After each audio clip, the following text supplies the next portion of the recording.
Dari kawasan Tenaga Baru 4, Malang, inilah 107,9 FM, Suara Sangkakala, The Voice of Restoration.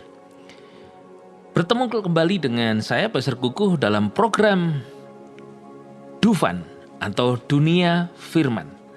Melalui Dunia Firman ini, kami akan memberitahukan tentang suara pemulihan, pengenalan akan firman Tuhan yang benar, yaitu tentang tema hari ini adalah Rosh Hasanah di masa sekarang.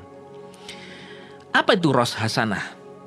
Barusan bangsa Israel, orang-orang Yahudi merayakan namanya Rosh Hasanah. Rosh Hasanah itu artinya adalah Head of the Year, atau ini adalah the Jewish New Year, yaitu hari raya orang Yahudi, di mana telah diperingati di 15 September kemarin sampai tanggal 17 sebagai perayaan memasuki tahun yang baru Yahudi. Perayaan ini sangat dirayakan dengan penuh khidmat dan sangat meriah. Nah, hal ini juga untuk memperingati tentang hari penciptaan alam raya, di mana hari Sabat pertama pada masa penciptaan dunia ini dilakukan, yaitu kan diciptakan hari Sabat, dan itu kemudian itu yang pertama, dan hari raya ini dilangsungkan selama 2 hari, makanya kemarin dirayakan di 15 sampai 17 September. Nah, sampai hari ini pun masih terasa suasananya kalau orang-orang lagi sedang pergi ke Israel. Nah, namun sekarang begini pertanyaannya. Mengapa masih banyak orang-orang Kristen yang merasa dirinya adalah orang-orang Yahudi, orang-orang Israel, yang berkata kita ini adalah orang-orang Israel rohani. Hari raya apa di Yahudi, ada apa di Israel, kita rayakan. Haruskah seperti itu? Padahal dengan dalih atau dengan alasan kita orang Israel rohani. Apakah apa yang diwajibkan oleh Tuhan kepada bangsa Israel, haruskah kita selain bangsa Israel? Kita ini kan bukan orang bangsa Israel toh, bangsa Indonesia atau God's beloved, lahir di negara mana? Apakah kita harus kayak seperti orang Yahudi atau orang Israel? Padahal kita di negara kita Indonesia, kita juga banyak culture, tradisi yang harus kita rayakan.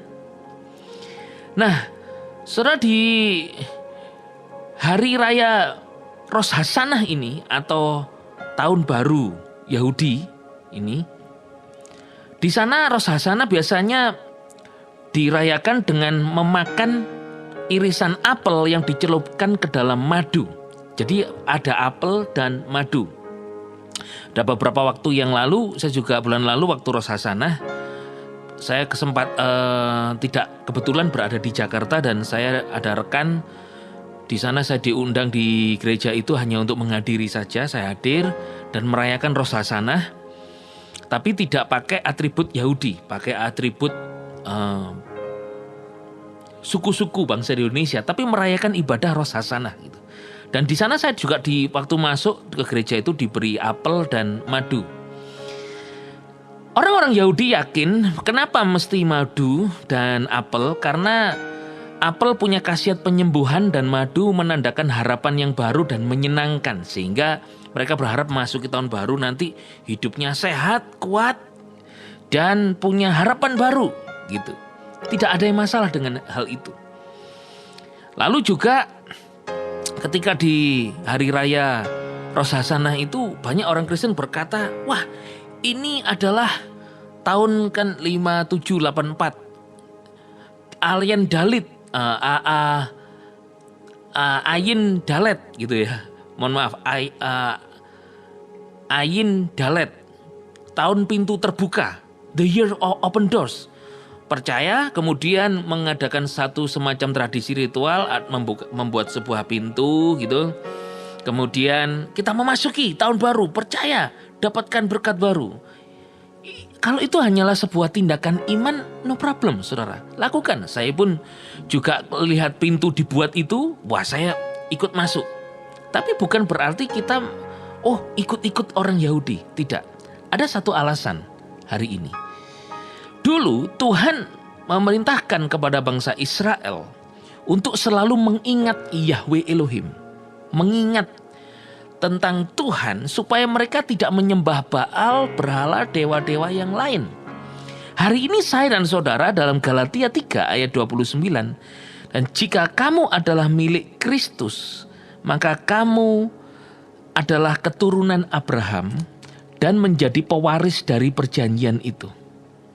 Hari ini saudara, if you are be Christ, kalau kita milik Kristus, you are and then you Abraham seed, keturunan Abraham. Saudara, kalau firman Tuhan berkata bahwa kita keturunan Abraham, kita bukan berarti keturunan Abraham secara darah. Kalau orang Yahudi memang keturunan Abraham secara darah. Kita bukan keturunan Abraham secara darah. Tetapi keturunan Abraham itu maksudnya adalah kita sebagai ahli waris anak-anak Tuhan, penerima janji Tuhan di dalam Kristus. Nah, sehingga berkat daripada Ros Hasanah bagi Yahudi di dalam Kristus, karena kita adalah juga ahli waris perjanjian itu di dalam Kristus, bukan keturunan Abraham secara darah, tetapi kita juga berarti keturunan secara janji, mendapatkan janji bersama Kristus. Berkat apapun yang melalui Ros Hasanah itu, di dalam Kristus kita juga turut mendapatkannya. Status kita bukan berarti kita orang Israel. Itulah yang saya maksud. Jadi Ros Hasanah, ini kesimpulannya. Ros Hasanah bagi kekristenan hari ini bukan berarti kita orang Israel atau orang Yahudi. Tetapi Ros Hasanah itu berkat apa di dalamnya di sana? Di dalam Kristus. Kita juga turut mendapatkan berkat itu. Sebab apa? Galatia 3 ayat 14 dikatakan, di dalam Yesus Kristus berkat Abraham sampai kepada bangsa-bangsa bukan Yahudi. Kita bangsa Indonesia. Sedangkan Abraham keturunannya itu adalah bangsa Israel, orang-orang Yahudi. Tapi di dalam Kristus berkat itu telah sampai kepada kita. Seharusnya hari ini sikap kita tidak perlu kita ke Yahudi-Yahudian. Kalau mau ibadah mau pakai talit, pakai sit-sit, kippah sebagai aksesoris tapi jangan merasa engkau orang Yahudi. Engkau orang Indonesia. Kebangsaan saudara hari ini warga negara apa? Tetaplah dengan apa yang ada, karena oleh anugerah kita ini sebagaimana kita ada, tetapi di dalam Kristus ini yang penting sebagai anak Tuhan, berkat itu telah sampai kepada kita. Terimalah berkat itu, bahwa berkat Ros Hasanah pun saya juga mengimani di dalam Kristus, saya dapatkan. Dibuat sebuah pintu gitu, wah ini tahun pintu terbuka, masuk dapatkan berkat baru. Wah, saya dengan langkah iman ikut memasuki. Tapi bukan berarti saya orang Yahudi, enggak. Saya orang di dalam Kristus, saya hidup di bawah anugerah. Cuman langkah iman, aku percaya, aku dapatkan dan aku memasuki pintu-pintu baru, pintu berkat bersama dengan Tuhan. Terimalah berkat ini di dalam Kristus. Berkat Abraham telah sampai kepadamu. Yeshua Masiah bless you.